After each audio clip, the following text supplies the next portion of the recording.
ce qu'il puisse parler au travers de nous et qu'il puisse parler parmi nous. Merci aussi pour ce temps de louange, ce temps d'adoration. Merci au Seigneur pour l'inspiration de tous ces chants. Surtout le dernier, je ne sais pas si tout le monde connaissait ce merveilleux cantique. Je pense que les anciens le connaissent et ça m'a fait beaucoup de bien. Ces hommes, ces femmes qui ont été à un moment donné inspirés par Dieu pour essayer de tenter d'exprimer ce qui s'est passé réellement sur ce bois infâme. Le Rédempteur adorable, c'est Jésus. Amen. On va ouvrir la parole de Dieu ce matin et j'aimerais vous conduire vers l'expérience de deux hommes. Quels hommes? Deux aveugles qui, à un moment donné, ont rencontré le Seigneur Jésus sur le chemin. Et pour ce faire, je vous encourage à prendre avec moi Matthieu chapitre 9, du verset 27 jusqu'au verset 30.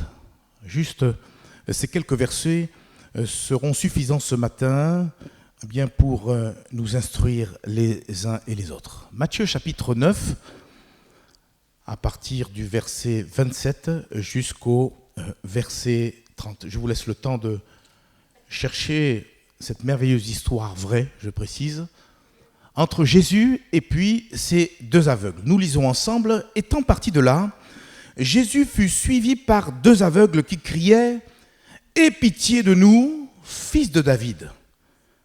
Et lorsqu'il fut arrivé à la maison, les aveugles s'approchèrent de Jésus et Jésus de leur dire « Croyez-vous que je puisse faire cela ?» « Oui, Seigneur, lui répondirent-ils. Alors, Jésus leur toucha les yeux en disant « Qu'il vous soit fait selon votre foi. » Et leurs yeux s'ouvrirent et Jésus leur fit cette recommandation sévère « Prenez garde que personne ne le sache. » Amen. Je l'ai dit, c'est une histoire vraie. L'histoire vraie que nous venons de lire nous dévoile une question, nous livre une question que Jésus pose à deux aveugles qui désiraient être guéris de leur cécité. Et quand Jésus pose une question, quand Jésus parle d'une manière générale, il y a toujours un enseignement, il y a toujours quelque chose à retenir. C'est ainsi que nous l'avons lu, c'est au verset 28, Jésus leur pose cette question, « Croyez-vous que je puisse faire cela ?» Et s'il y avait même un titre à donner ce matin à ce message, c'est « Croyez-vous que je puisse faire cela ?» Une question que, de toute façon, Jésus peut également nous poser ce matin, d'une manière personnelle à l'égard de chacun d'entre nous. « Croyez-vous que je puisse faire cela ?» Une question que, bien sûr, Jésus nous pose, parce que bien souvent, par le biais de la prière, on exprime à Dieu toutes sortes de requêtes, toutes sortes de demandes. Et nous avons raison parce que Jésus a dit « Demandez et vous recevrez ». Mais croyons-nous vraiment que Dieu soit capable d'exaucer nos requêtes, et j'ose rajouter toutes nos requêtes? Telle est la question, en tout cas, que Jésus a posée à ces deux aveugles et qu'il nous pose, je l'ai dit, ce matin à chacun d'entre nous. Et si Jésus, de toute façon, a posé cette question, comme je l'ai dit, c'est toujours pour nous instruire, pour nous enseigner, même encore aujourd'hui au XXIe siècle. En effet, la question que Jésus a posée aux deux aveugles doit tout d'abord nous inviter les uns et les autres, nous encourager les uns les autres à avoir foi en Dieu, mais aussi en sa toute-puissance. Vous savez, dans bien des domaines de notre vie courante, il nous arrive de pouvoir manifester, je vais dire, une confiance naturelle à l'égard de bien des personnes. Par exemple, si vous êtes appelé à voyager avec les fins d'année, là, et puis vous avez prévu de prendre un vol, un avion, quelque part, et puis qu'on le veuille ou qu'on ne le veuille pas, quelque part, nous plaçons notre confiance dans les capacités ou les compétences du pilote d'avion, oui ou non? Qu'on le connaisse personnellement ou pas, qu'on l'ait vu ou pas. Quelquefois, on rentre par l'avant de l'avion et quelquefois le pilote d'avion sont là et nous saluent. Quelquefois, on rentre par l'arrière. Donc le pilote, on ne l'a jamais vu. Pourtant, quelque part, indirectement, nous lui faisons confiance. Est-ce qu'on vient dans le cockpit et lui demande tes diplômes, combien d'heures de vol tu as fait? Non, on s'assoit tranquillement et on ne se pose pas de questions. Je prends un autre exemple. Quand vous allez à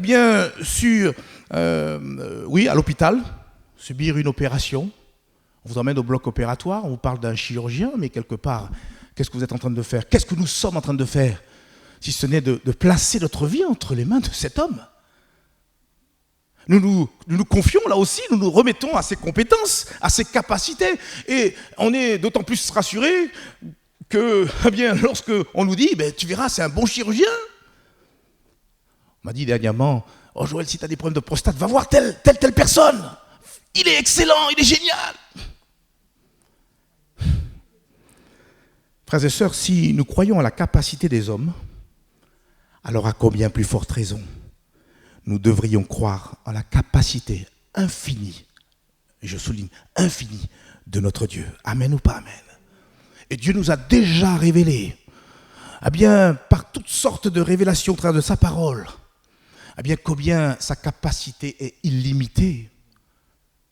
Replongeons-nous un petit peu sur ce qui s'est passé ce fameux jour où cette jeune fille vierge se trouvait dans sa maison et elle fut rencontrée, elle fut croisée par un ange. Et quel ange? L'ange Gabriel qui vient lui annoncer à cette jeune Marie, cette jeune femme vierge, lui disant qu'un miracle va venir partager ta vie.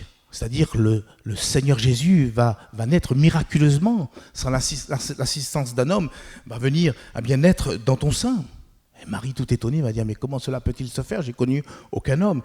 Et cet ange va lui dire, le Saint-Esprit viendra sur toi, et tu seras enceinte d'un enfant qui sera appelé Emmanuel. C'est lui qui sauvera le monde de tous ses péchés. Et puis il rajoute, car rien n'est impossible à Dieu. Luc chapitre 1, verset 37. Rien n'est impossible à Dieu. Et rien ne lui est impossible parce qu'il est tout puissant, nous y reviendrons tout à l'heure. Alors juste ce matin, pensez à quelque chose qui vous tient fortement à cœur, que vous souhaiteriez voir se manifester dans votre vie personnelle, mais que jusqu'à maintenant vous ne voyez pas venir parce que humainement parlant, ce n'est pas possible que cette chose se réalise. Sachez que pour Dieu, cela est parfaitement possible. Pourquoi? Parce que Dieu, il peut toutes choses. Il est certain, frères et sœurs, que si nous voulons pleinement voir notre foi grandir en Dieu, nous avons besoin d'apprendre à connaître ce Dieu qui est un jour devenu notre Père. Nous avons besoin de connaître aussi celui qui l'a envoyé, c'est-à-dire Jésus, son Fils, et découvrir combien notre Dieu, il est grand, il est merveilleux, et pour lui, rien n'est impossible. C'est pourquoi David a dit dans l'un de ses psaumes, c'est le psaume chapitre 9 et le verset 11, un texte que j'aime particulièrement, psaume chapitre 9 et le verset 11, si on peut l'avoir projeté, ce serait super.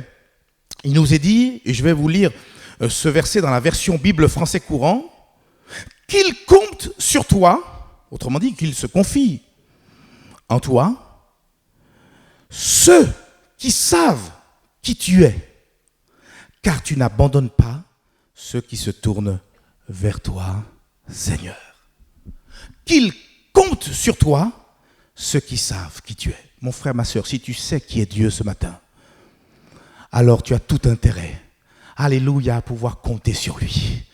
Et tu as raison de compter sur lui, parce que le Seigneur, il n'abandonne jamais ceux et celles qui se confient en lui. Mais encore faut-il le savoir. Dieu est un bon Père, Dieu est bon. En tout cas, pour revenir à notre histoire, ces deux aveugles, ils savaient parfaitement bien qui était Jésus. Certainement avaient-ils entendu, par la bouche de plusieurs, tout ce que Jésus avait pu faire, tous les miracles. Et certainement, dans leur cœur, il n'y avait pas de doute. Ils savaient que Jésus était véritablement le Messie. Et en tout cas, qu'il était la réponse à leurs besoins. Et quand ils ont entendu tout ce que Jésus avait pu faire, entre autres ressusciter des morts, ils se sont dit, mais c'est celui-là qu'il nous faut. Et l'écoute même de tout ce que Jésus avait pu faire a suscité dans leur cœur de l'espoir, mais aussi de la foi. Une fois d'ailleurs, et on l'a lu dans le texte, une fois qu'il leur a permis de suivre le Seigneur Jésus jusqu'à ce que ce dernier arrive là où il devait être logé. Rappelez-vous que ce sont des aveugles. Ils sont là dans la pénombre.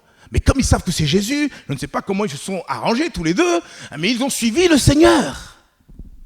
N'est-ce pas là déjà une manifestation de la foi? C'est sûr et certain, nos deux aveugles s'étaient bien renseignés concernant la personne de Jésus. Et ils savaient que Jésus pouvait parfaitement les guérir. Et voilà la question qui nous interpelle ce matin. Et nous, que savons-nous de Dieu? Que savons-nous de notre Père Céleste? Connaissons-nous notre Père Céleste? Je crois que cette question elle est importante parce que de toute façon, quelque part, notre foi sera fonction de notre connaissance de Dieu et de son Fils Jésus, et j'irai même plus loin, de la troisième personne de la Sainte Trinité, la personne du Saint-Esprit. Que savons-nous de Dieu? La Bible dit, par exemple, dans Psaume 147 et le verset 5, on va lire ce passage concernant notre Seigneur, notre Dieu. Notre Seigneur est grand, puissant par sa force. Son intelligence n'a point de limite. Le Dieu qu'on sert est un Dieu omnipotent. Qu'est-ce que ça veut dire ça, omnipotent? Tout puissant. Il n'y a rien qui lui soit impossible. Mais si ce n'était que ça, notre Dieu, ce matin, il faut qu'on se le rappelle, il est le Dieu qui est aussi omniscient. Il sait toutes choses. Il sait dans quel état d'esprit nous sommes venus ce matin. Il sait ce qui nous tracasse ce matin. Il sait ce qui peut nous troubler, ce qui peut nous donner à verser des larmes, peut-être dans le secret de notre cœur. Il sait toutes choses. Il connaît même le nombre, alléluia, bien de nos cheveux sur notre tête. Il est aussi le Dieu qui est omniprésent. Partout où nous allons. Même quelquefois, quand il faut nous cacher, il nous attend là où nous comptons aller nous cacher. Ça nous dépasse, ça. Il est le Dieu éternel. Alors là, il faut le comprendre et le saisir par la foi. Quand on dit qu'il est le Dieu éternel, il n'a ni commencement ni fin. Plus vous remontez dans le temps, plus vous découvrez que Dieu était là. Et il était là de toute éternité. Il n'a ni commencement ni fin. Et puis on découvre, quand on plonge les regards dans la parole de Dieu, que le Dieu que l'on sert, qui est devenu notre Père, est aussi un Dieu qui est juste. Un Dieu qui est saint, qui a en horreur le péché, sous toutes ses formes. Que ce soit en parole, en pensée ou en action, il a en horreur. Ce n'est pas qu'il n'aime pas le péché, il a en horreur le péché. Et puis quand on découvre encore la parole de Dieu, eh bien on découvre que surtout ce Dieu, et ce n'est pas seulement un caractère ou une qualité de Dieu, c'est sa nature morale même, ce Dieu-là, c'est un Dieu d'amour. Et d'ailleurs cet amour, il l'a manifesté en envoyant son Fils Jésus, le Sauveur du monde. Il l'a envoyé pour que, et on l'a entendu passablement au travers de ses cantiques, pour que nous soyons rachetés, délivrés de nos péchés. C'est ce que nous allons d'ailleurs fêter pour nous. Nous profitons des fêtes de fin d'année. On a compris que la fête de Noël, eh bien même Jésus n'est même pas né à Noël, il est né plutôt, on le suppose, au printemps, puisque les bergers passaient les veilles de la nuit. Mais on profite de ces fêtes de fin d'année pour, d'une manière particulière, se souvenir que Dieu nous a envoyé un cadeau, un don qui nous vient d'en haut. Et quel don? Jésus, le Fils de Dieu. Jésus, le Sauveur du monde. Jésus, notre Rédempteur adorable. J'ai beaucoup aimé ce cantique. Rédempteur adorable. Est-ce que vous savez ce que veut dire ce terme Rédempteur? On ne l'emploie plus aujourd'hui. Mais le Rédempteur à l'époque, c'était celui qui se promenait sur le marché des esclaves. Et parce qu'il avait une certaine notoriété, mais aussi surtout les moyens pécuniaires, il se choisissait de racheter certains esclaves. Et même pour certains, les rendre libres. Voilà le Rédempteur. Et à la croix, Jésus a été ce parfait Rédempteur. C'est pour ça que ce matin, nous pouvons dire qu'en Jésus-Christ, nous avons tout pleinement. Ne cherchez pas, même pas dans une religion, mais en la personne de Jésus, en Jésus seul. On l'a chanté. En Jésus seul, nous avons tout pleinement. Je puis tout par Christ qui me fortifie. Et tout ce dont on a besoin, pour aller de l'avant, on pourra marcher jusqu'au bout du voyage, jusqu'au bout du chemin, se trouve en la personne de Jésus. Il est incontournable. Je ne peux pas dire je crois en Dieu et je refuse la personne de Jésus, qui est Dieu lui-même. Il est, la Bible nous dit, la parole qui s'est faite chair. C'est comme si je suis en train de vous parler là, et puis j'arrive à personnifier ma parole. Elle est juste à côté de moi, c'est moi-même. Et la Bible nous dit dans le livre de Timothée, me semble-t-il, que Dieu est venu lui-même réconcilier le monde avec lui-même, en la personne de Jésus. Parce que Jésus, c'est Dieu. Que savons-nous de notre Seigneur Jésus-Christ? Que savons-nous de Dieu? La Bible nous déclare, oui, que nous avons tout pleinement en Jésus-Christ. Je ne sais pas, mon frère, ma sœur, ce qui te tient à cœur. Quelle est ta demande? Quel est ton souhait aujourd'hui? Nous avons tous des besoins, nous avons été créés ainsi. Et peut-être que tu es là devant une grande montagne et tu dis, Seigneur, viens, interviens, glorifie-toi. Peut-être que pour certains, ton attente et ta prière, ta requête, c'est une guérison. Ta requête est légitime. Parce qu'à la croix, Jésus a porté aussi nos infirmités, nos maladies. Et Jésus peut te guérir. Peut-être pour un autre, c'est la délivrance dans ton corps, dans ton âme, dans ton esprit. Peut-être que quelqu'un d'autre, c'est juste avoir ce pardon qui va permettre d'apaiser ton esprit de toute forme de culpabilité. Un autre, ce sera encore la joie. Un autre, ce sera peut-être la paix. Un autre, ce sera peut-être recherche d'un conjoint. Pourquoi pas? Un autre, ce sera aussi peut-être la recherche d'un travail. Je ne sais pas quelle est ta demande. Je ne sais pas ce qui te tient à cœur, ce que tu attends de Dieu ce matin. Ce que je sais avec toi, mon frère, ma sœur, c'est que pour notre Dieu, tout est possible. Et en plus de ça, il a un seul désir, c'est d'exaucer nos prières. Alors on a besoin de manifester la foi. Alors on a besoin de croire en la toute-puissance de Dieu. Je nous pose à nouveau cette question que Jésus en son temps a posée à ces deux aveugles. Croyez-vous que je puisse faire cela? Et il ne faut pas seulement une réponse intellectuelle, une réponse machinale. Il faut que ça soit quelque chose qui sort au plus profond de nos tripes. Oui, Seigneur, je crois. Avoir foi en Dieu et en sa toute-puissance. Je note encore peut-être de l'histoire de ces deux aveugles, je ne serai pas long ce matin. Je note aussi un autre enseignement concernant toujours la foi. On vient de voir qu'on avait besoin les uns les autres d'avoir plus que jamais foi en Dieu, mais surtout foi en sa toute-puissance, parce qu'il est le Dieu tout-puissant. Mais on a besoin aussi de considérer, comprendre que la foi est avant tout un choix. C'est avant tout un choix.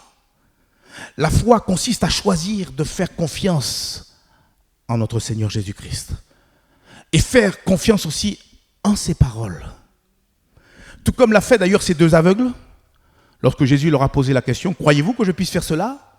D'une même voix, d'un même cœur, ensemble, ils ont dit, oui, Seigneur. Ils n'ont pas rajouté, oui, mais ils n'ont pas essayé de tergiverser, ils n'ont pas essayé de réfléchir, c'était spontané, oui, Seigneur. Ils n'ont pas laissé le doute, ni leur propre raisonnement, venir prendre le dessus. J'ai pensé aussi à une autre personne, un autre personnage biblique que l'on retrouve dans les évangiles et qui a aussi en son temps fait le choix de croire en Jésus. Voulez-vous connaître ce personnage? Il se trouve aussi dans le Nouveau Testament et là il est fait mention d'un papa.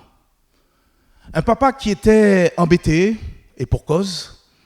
Il avait un enfant qui, la Bible nous dit, était possédé par un esprit qui le rendait non seulement muet, mais cet esprit poussait cet enfant à se jeter dans le feu et dans l'eau afin de chercher à le faire périr. Le diable est méchant, mes amis. Il y a des horreurs qui se passent. Et on le sait, la puissance des ténèbres règne sur la terre. Mais Dieu règne au-dessus de toutes ces choses. Et il est vainqueur.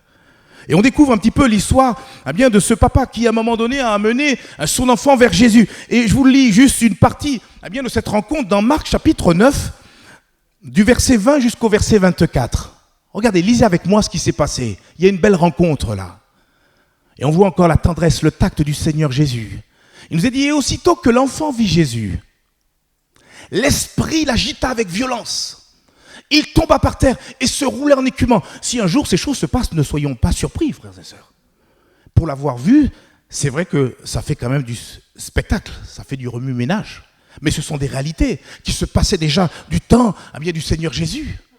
Le diable ne supporte pas la toute-puissance et la présence même du Seigneur Jésus. Jésus, alors, au verset 21, demanda au Père, « Combien y a-t-il de temps que cela lui arrive ?» Depuis son enfance, répondit-il. Et souvent l'esprit l'a jeté dans le feu et dans l'eau pour le faire périr. Et il rajoute, mais si tu peux quelque chose, viens à notre secours, aie compassion de nous. Et Jésus de répondre, Jésus lui dit, si tu peux. Et il rajoute, tout est possible à celui qui croit. Restons juste sur ces quelques versets. Il y a peut-être des enseignements à en tirer et je voudrais juste qu'on puisse s'attarder sur la personne qui nous intéresse, la personne de Jésus. Et on voit que, eh bien, quand cet homme vient déposer son enfant au pied du Seigneur, ce dernier s'agite et cet homme, eh bien, répond aux questions que Jésus lui pose. Et à un moment donné, on l'a vu, cet homme va dire, Seigneur, souvent l'Esprit l'a jeté dans le feu et dans l'eau pour le faire périr, mais si tu peux quelque chose, viens à notre secours. Et ce que Jésus va commencer à faire, et c'est le premier geste, j'ai envie de dire, il le fait en plus avec tendresse, c'est de relever un petit peu l'incrédulité que ce papa avait à l'égard de la toute-puissance de la personne de Jésus. Il va répondre à cet homme. Si tu peux, tu dis. C'est ce que tu as bien dit. Le tact du Seigneur pour lui dire, ça il faut l'enlever. Hein.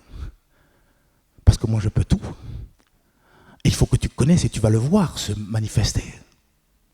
On le voit bien, la prière de cet homme était quelque part entachée de doute et d'incrédulité. Seigneur, si tu peux quelque chose, fais quelque chose et pitié de nous.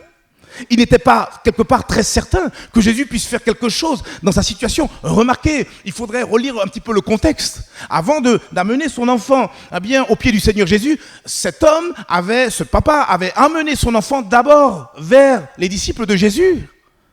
Et ces derniers ont essuyé un échec parce qu'ils n'ont pas pu délivrer cet enfant.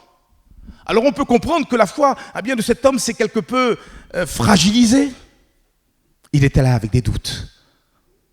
Jésus lui aurait posé aussi la question qu'il avait posée aux deux aveugles. Crois-tu que je puisse faire cela? Je ne sais pas ce qu'il aurait répondu.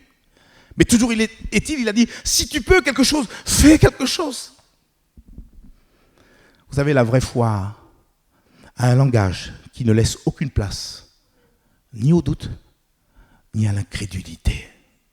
Et c'est à nous de combattre toute forme de doute qui pourrait venir. Dieu a-t-il réellement dit? Est-ce que Dieu est capable d'intervenir dans ta situation? Frères et sœurs, n'ayons aucun doute sur la toute-puissance de Dieu. Il peut tout, il peut tout. Il a fait marcher tout un peuple à travers une mer avec les pieds secs. C'est vrai ou c'est pas vrai? Il a englouti un homme en utilisant un grand poisson. N'allez pas me dire que c'est une baleine. Et cet homme est resté 3 jours dans le ventre de ce poisson. Et je peux vous dire qu'il a fait la prière de toute sa vie. Parce qu'il voulait sortir de cette situation particulière. Le Seigneur, un jour, a changé l'eau en vin.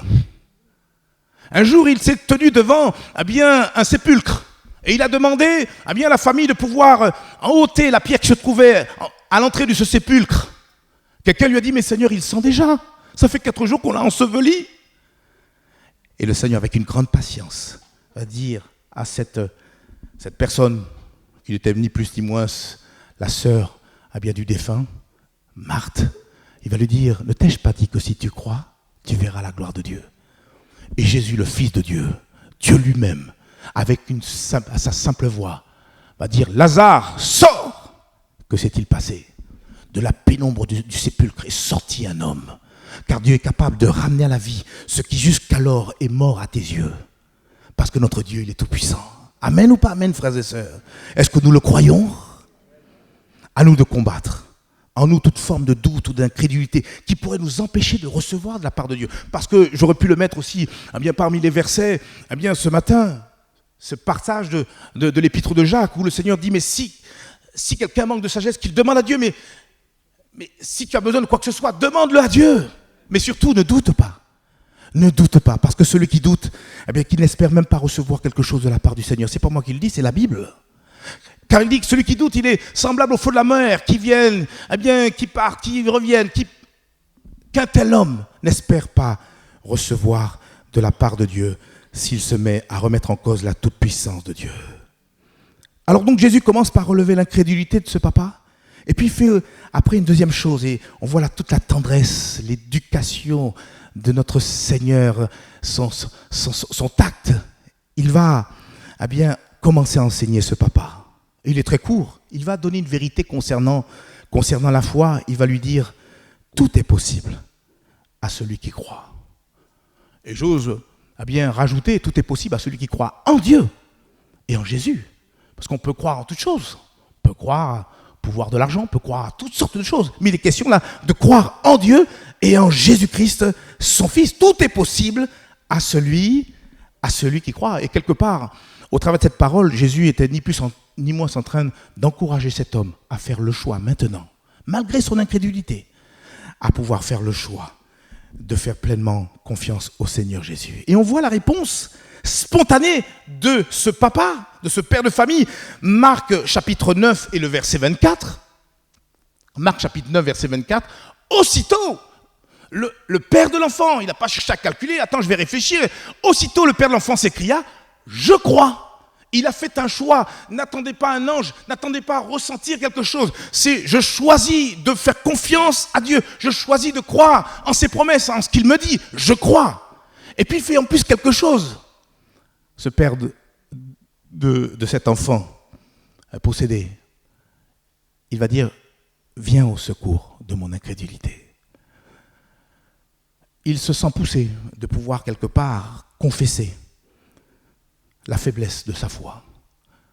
Et je crois, il y a pour nous un enseignement, n'ayons pas peur, frères et sœurs, de pouvoir avouer, à confesser aussi les limites de notre foi. Seigneur, j'ai du mal à croire dans telle situation. Je te demande, c'est vrai, je crois, je choisis de croire en ce que tu me dis, mais tu sais mes limites, j'ai du mal à croire, alors viens à mon aide. Aide-moi à croire, c'est ça, c'est ce qu'il a dit cet homme.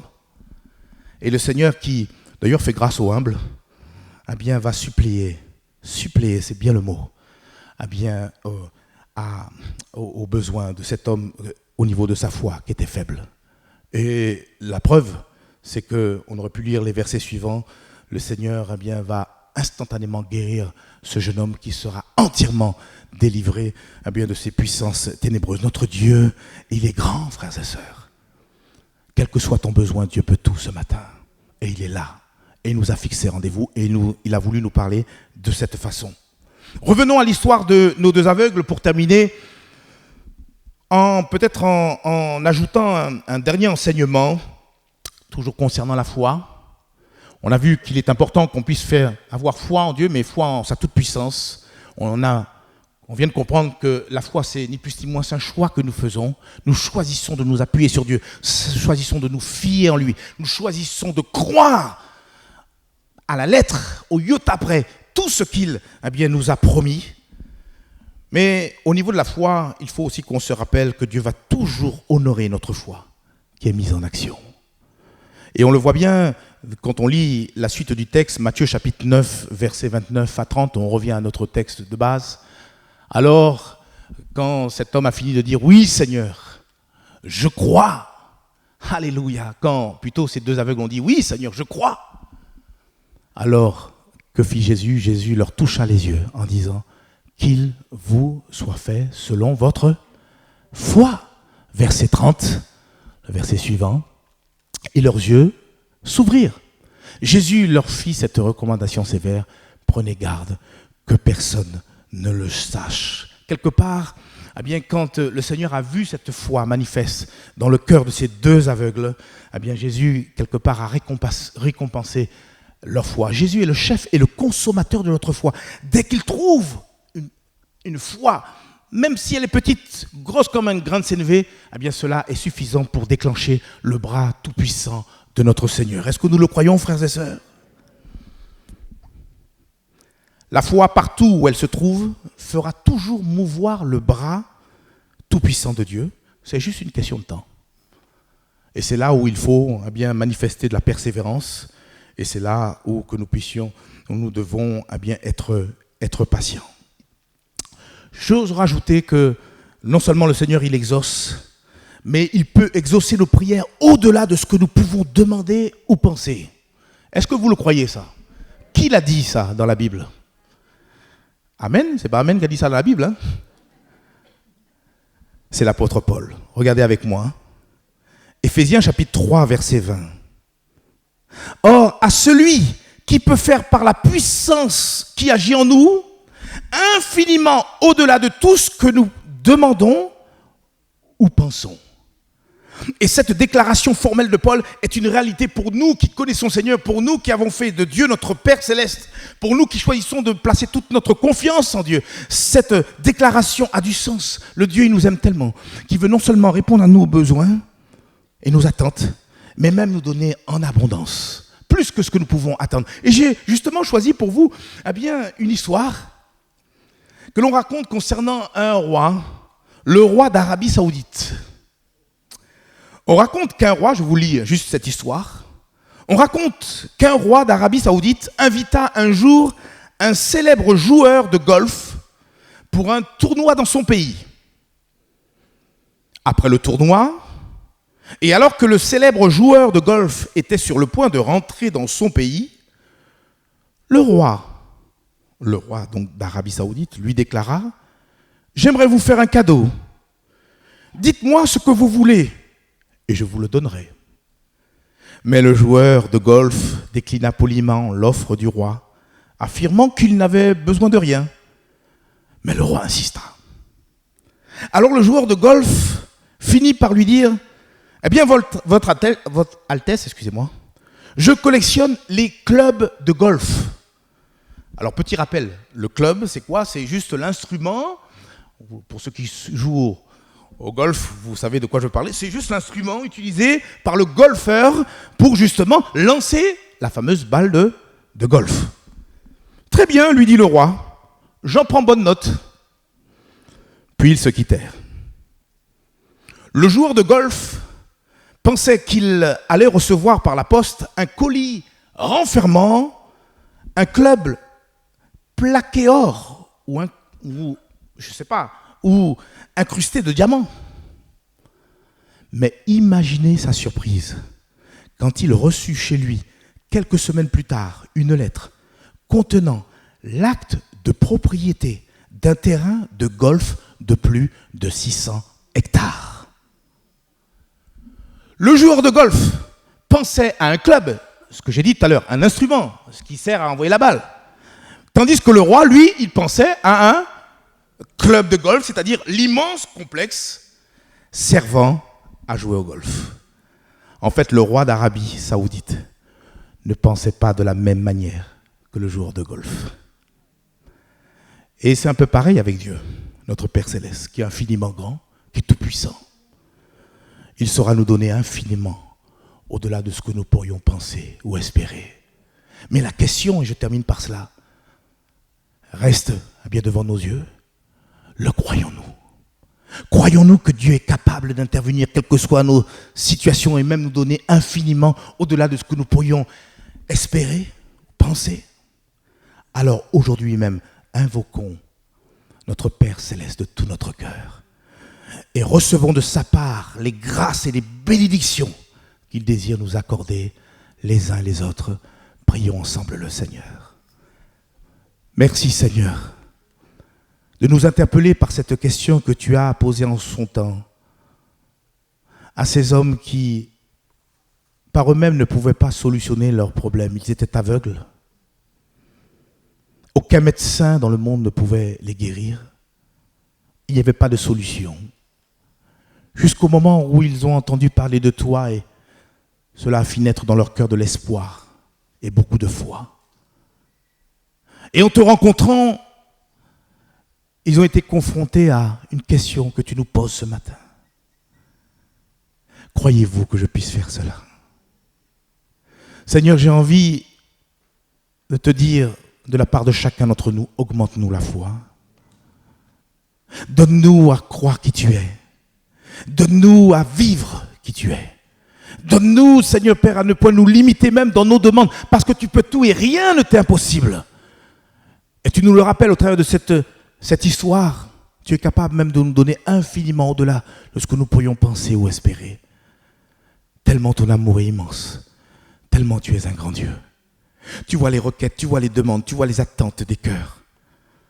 Et je te prie, Seigneur Père mon Dieu, de nous aider à mettre notre foi en action, afin que ce que nous attendons de toi, nous puissions l'obtenir, tout comme en son temps, ces deux aveugles. Comme, Seigneur, ce papa de famille ont obtenu ce qu'ils t'avait demandé. Parce que tu te plais à bénir ceux et celles qui s'attendent à toi par la foi. Augmente notre foi. Fais-nous grâce encore en ce matin. Au nom de Jésus-Christ, au nom de Jésus, et toute forme d'incrédulité, toute forme de doute soit refoulée, soit placée sur nos pieds. Nous ne permettons point, mon Dieu, ni à nos suggestions, ni à nos faux raisonnements, Seigneur Père, de venir, Seigneur Père, mon Dieu, entacher la foi que tu veux voir intacte dans nos cœurs. Et que nous soyons sans doute quant à la toute-puissance, Seigneur, qui est ton partage. Merci pour ce que tu fais. Merci pour qui tu es au nom de Jésus. Alléluia, amen. Amen, amen. Que Dieu soit béni, que Dieu soit glorifié.